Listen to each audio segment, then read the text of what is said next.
Burn Cycle, CDI.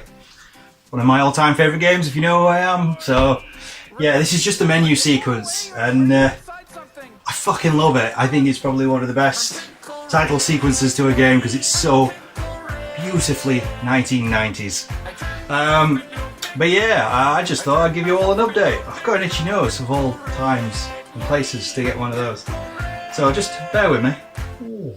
Shut the fuck up!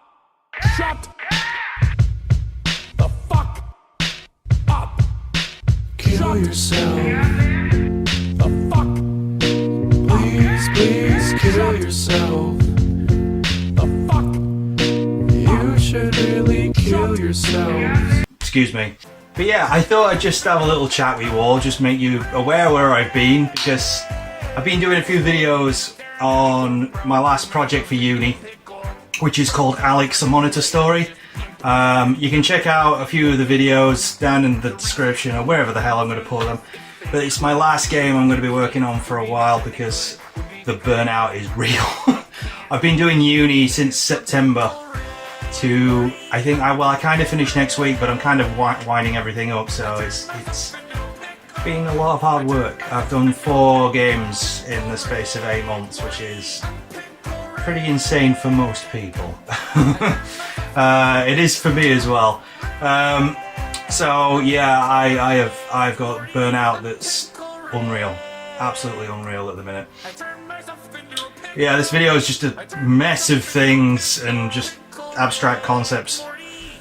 I just said that because I can see, right, you can't see this, but my camera, I used to have a tripod somewhere, but we had an inspection and everything's got messed up and thrown out everywhere. But it's this camera is on 1, 2, 3, 4, 5, 6, 7, 8 games and a book. So you're held up by all that. You don't really want to know that, but it's just, I don't know, I just thought I'd let you know. But one of the things I want to try and bring this into a video, a discussion, because it's been very hard over these last few months to actually just drum up any kind of interest to talk about what everybody comes to see me about, which is retro gaming. And a lot of the times I've been on this, it's me pretty much saying I've had enough of doing it, which is still kind of true.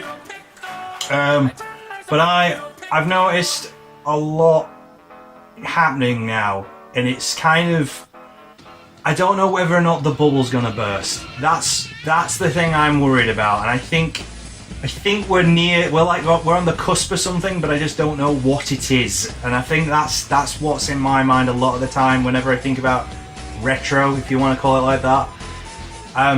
Which is a bit of a tenuous title in itself to most things that's considered retro. Because I mean, you can say Xbox 360 is considered retro now because it's 10 years old.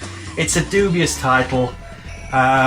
And people have their own definition as to what that really is, which is another topic in itself. And I think we've all kind of talked about it one time or another, which is another thing.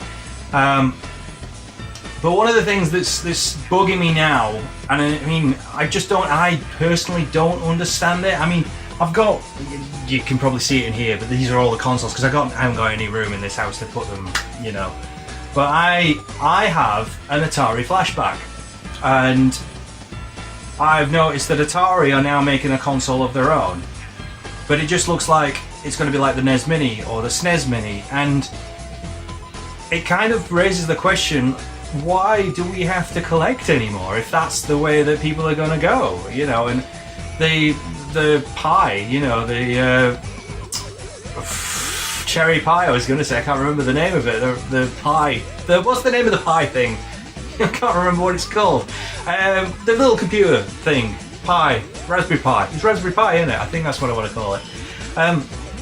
You know, it's almost, these companies are recognizing that there's all money. You know, there's money to be made in old stuff. It's in antiquity in itself. So we've got collections that really are kind of becoming inert because they want us all to kind of go towards the digital age. And we were talking about the fact that, like, Hellblade, Senua's Sacrifice, it's not physical. It's all a digital, you know, download now, which is, I think, where a lot of companies will go because they cannot afford the manufacturing costs to put it on a disc, which is sad, but I totally get why that happens. So I just think maybe, because I saw someone else, I didn't watch the video, but I just saw it where there was two kicking around. I think one was beat 'em ups, and I can't remember who the other guy was, but they were kind of getting around the idea of, are YouTubers just keeping retro gaming alive? That was pretty much it. And I think in a way, yes, and in a lot of ways, no. Because now for me, there's just nothing else I want to collect anymore, and it's just, there's no point. There's no point me doing this collecting lark anymore. I mean, whenever I bought things, it was because I was going to play them and have fun out of them. And I just haven't had time to do that. So there's been no money thrown at any games whatsoever since probably like last summer. It may have even been before that when I started, you know, getting ready to go back into uni again.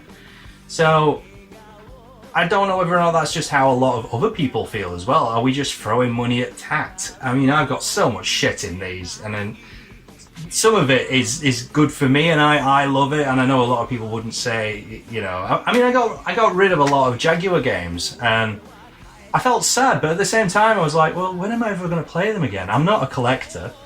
They're just going to collect dust on the shelves. And then I thought, if the Atari box, or whatever the fuck it's going to be called now, is coming out, and they decide to go down the Jaguar route, well, they'll just be worth nothing. It's just, it'll just collect dust. That's literally it. As soon as they release it again as brand new, as a new remake or something, you usually do see that prices do drop. So I don't know. I mean, the fact that Crash Bandicoot came out as well, and I haven't been able to check the prices of the original Crash Bandicoot and everything, but I can probably guarantee that the prices of those have dropped. But I could be wrong. It could have gone up, but I doubt it. I mean, why?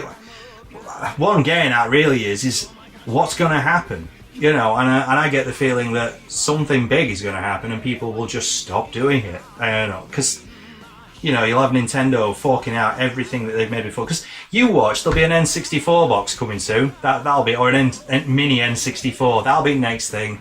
It's just the virtual console stuff shoved onto a smaller box.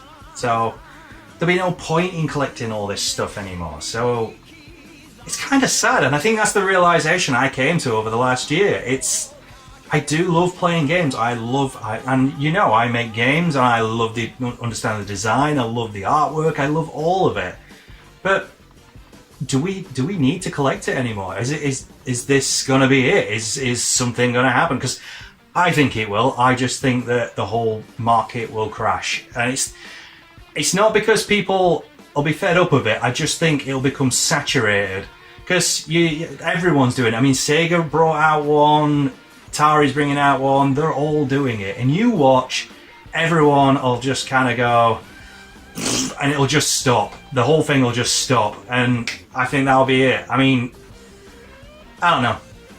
It's just what I think, and I think that's kind of knocked me personally about retro gaming, and it's just something I wish we could go back to how it was. You know, and it's I think what retro gaming is now to what it is and everything is different.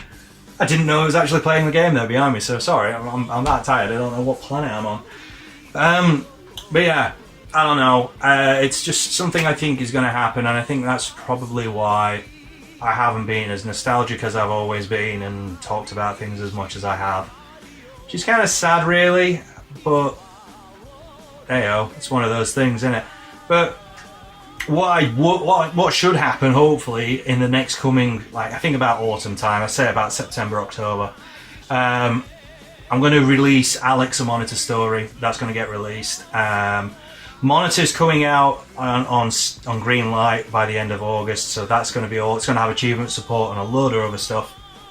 And then hopefully I'll get Dave's Nostalgia Trip back on the rails, so we should hopefully, you know, get some new ones put out, so you'll have regular content again, because I won't have anything else on. But you never know, I might end up with a job, and then who knows what happens to this. I mean, it'd be sad for it to go, but I was finding it very hard to balance doing two major projects at once and doing this with editing. When I was at Barnsley, when I was doing uni there, it was a lot easier than it was at Sheffield Hallam. Just the amount of hard work you had to put in to pass. It was steep. It was very steep. So anyway, comment, like and subscribe as you normally do. It's just a brief video. It's just, I think that's probably what I want to get out of my system about retro gaming, and probably why I don't do it anymore. And it's the whole thing, like, you make these videos and nobody watches it. That thing I've already talked about before. When you've got very little time, you just kind of like, why am I bothering? But kudos to everybody that does keep doing it, and I wish I had your staying power, but it's been very hard for me this year. Very, very hard. Yeah, so can't even bother to make up some random shit at the end, so see you later.